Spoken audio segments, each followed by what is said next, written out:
Assalamualaikum warahmatullahi taala wabarakatuh. Masih lagi bersama saya Mizi Muhammad Zain dalam konteks PMS Lestari. Untuk Rasa Oren Express kali ini eksklusif dibawakan kepada anda bersama dengan orang kuat komuniti yang sangat-sangat susah nak dapat masa dia ni, tapi alhamdulillah hari ini berjaya. Kita bawa lari beliau sekejap bersama dengan yang berbahagia Datuk Muhammad Banuri Aris selaku Timbalan Pengarah Besar Pembangunan Komuniti. Assalamualaikum Datuk. Salam. Khabar Mizi? Baik, alhamdulillah. Selamat Raya Datuk. Selamat Raya. Okey, jadi hari ini kita terus saja kepada soalan kita, iaitu kita dah dengar sebelum ni berkenaan dengan dasar objektif dan juga orang kata secara surface-nya berkenaan dengan pelaksanaan PMS Lestari ni. Tapi kali ini kita nak dengar sendiri dari sudut pandang orang kuat komuniti. Kan, dengan pelaksanaan PMS Lestari ni, apakah orang kata impak ataupun sumbangan dia kepada komuniti itu sendiri? Terima kasih Mizi, beri saya ruang yang ringkas bersama dengan pihak komuniti dan pendengar di luar sana. Selamat Hari Raya, mak zahir batin daripada semua pembangunan komuniti kepada anda semua. Sebut kelestarian, sebut lestari, kita jangan melihat kepada barang dahulu. Lestarikan minda kita. Lestarikan minda dan penerimaan fikrah kita di peringkat awal. Cakap dengan komuniti, saya nak berkongsi pengalaman dengan kawan-kawan saya di luar sana, dengan rakan sekerja, dengan belia, dengan pewaris-pewaris peroka, termasuklah peroka sendiri. Kita lestarikan minda kita dahulu. Bagaimana kita sedia berubah.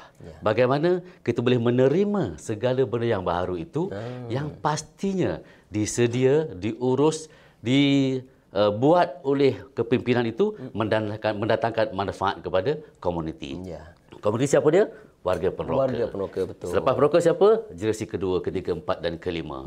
Inilah antara kumpulan sasar yang kita pastikan mereka mendapat pulangan atau faedah atau kebajikan daripada program kelestarian ini. Terima kasih kepada Jabatan Perladangan. Sahabat saya membimbing satu gerak kerja yang baru untuk menjadikan kelestarian ini satu puncak kejayaan dalam operasi ladang. Bukan saja ladang, tetapi dia memberikan satu nilai tambah kepada ekonomi setempat, kepada kitaran ekonomi hijau dalam lokasi masing-masing. Bila ini berlaku, tentunya ia memberi nilai tambah kepada semua pihak, semua organisasi, semua badan, termasuk peneroka itu sendiri. Mizi, kalau kita dengar beberapa kali diulang dan diulang, lestari, masing-masing akan mengambil mudah apa yang kita dapat. Sebenarnya Felda dan pengurusan ladang menjadikan satu gerak kerja yang sungguh tuntas. Bagaimana prakarsa yang disusun ini akan memberikan pulangan yang sangat baik kepada peneroka. Dengan kelestarian ini, program yang diatur memberi nilai tambah kepada usaha anak muda yang menghasilkan gerak kerja pemungutan buah sawit dihantar ke PMS. Satu. Yang kedua, gerak kerja ini juga dipantau dengan rapi. Saya percaya sahabat-sahabat saya di operasi ladang telah menjadikan satu sistem.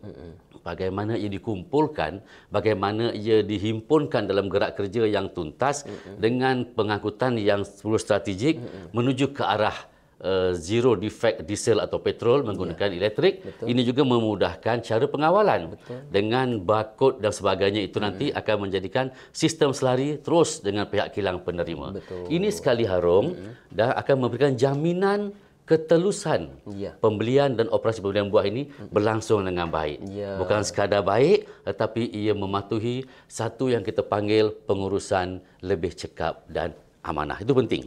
Sebab pulangan daripada kejayaan pembelian buah yang baik ini memberikan nilai tambah kepada pendapatan peneroka.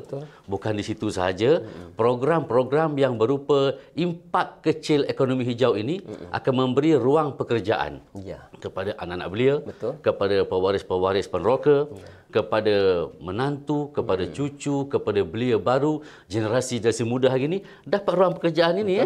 Bukan sekadar habis di situ. Bukan sekadar menjadi wakil jualan itu dan ini. Ini bukan M-plan. Bukan. Ini kisah benar. Bagaimana kita nak mengembalikan nilai sebenar harta pusaka kita, iaitu buah sawit.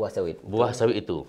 saya dipahamkan ketika saya berlaku jumlah yang besar. Betul. Kita turut merasa bertanggungjawab. Bagaimana perusahaan Felda menjadikan sistem ini adalah sistem untuk menjadikan pemulangan dan memperkasa nilai sawit itu sendiri. Betul. Kalau jumlah itu jutaan ringgit, ada yang mengatakan 1 juta, ada yang mengatakan 2 juta. Ini nilai besar. Betul. Nilai besar. Walaupun apatah lagi 200 juta, lagilah besar. Yang boleh memberikan pulangan aktiviti kebajikan kepada generasi-generasi akan datang. Sebab itu, Koperasi Ladang, pengurusan Felda, bersungguh-sungguh untuk menjadikan proses kelestarian ini menjadi satu kenyataan yang benar. Di luar sana, sahabat-sahabat saya daripada Koperasi Ladang dan komuniti, kepimpinan komuniti bersedia untuk menjadikan satu perubahan ini merupakan satu anjakan kita berfikir dalam kita memberi nilai tambah kepada hasil buah sawit kita. Dan pastinya segala perkara-perkara yang hari ini kita curiga, kita ragu, kita tak pasti, kita cuba menuding jari kepada pihak itu dan ini akan terjawab.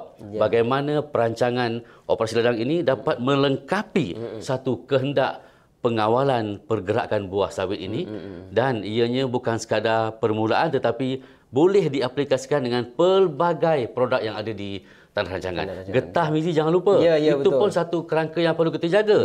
Bukan saja getah, bukan sawit, produk-produk sawari umpamanya, produk-produk hasil mineral umpamanya akan menggunakan sistem yang sama. Betul. Bagaimana kita menaikkan nilai tambah kepada peneroka dan generasinya. Saya nak ucapkan terima kasih kepada sahabat-sahabat saya daripada Jabatan Peladangan. Bagaimana mereka memikirkan bahawa inilah nilai-nilai yang patut digarap bagi memberikan prakarsa setiap tahun itu berjaya dengan baik. InsyaAllah. Keterampilan dan penglibatan koperasi KPF juga memainkan peranan penting. Betul. Kerana dia hanya satu saja badan yang diberi pengiktirafan oleh Felda bertanggungjawab membeli dan mengurus buah sawit di seluruh kawasan tanah rancangan Felda. Kalau ini berlaku dengan baik, Wizi, insya-Allah. Inilah model yang akan kita tontonkan kepada publik dan boleh kita pasarkan kepada rakan-rakan kita. Umpamanya seperti pekebun-kebun kecil dengan Risda, dengan Faircraft dan lain-lain pengusaha kebun kelapa sawit. Ini yang dapat saya kongsikan. Okey, jadi kat situ kita nampak sebenarnya pelaksanaan PMS Lestari ini sendiri secara tidak langsung memberi sumbangan yang menyeluruh. Bukan saja kepada peneroka itu sendiri, tetapi seperti yang Datuk sebut tadi, berlapis-lapis lagi bawah generasi kedua, waris dan sebagainya. Jadi kita akan lihat pelaksanaan PMS Lestari ini pada 17 hari bulan di Felda Bukit Damar. InsyaAllah. Jadi kita jumpa lagi di sana. InsyaAllah terus setia bersama Rasa Oren Express. Terima kasih Datuk untuk bersama dengan kami pada Rasa Oren Express. Jumpa lagi. Assalamualaikum. Bye-bye. Di mana-mana, lestarikan pemikiran anda.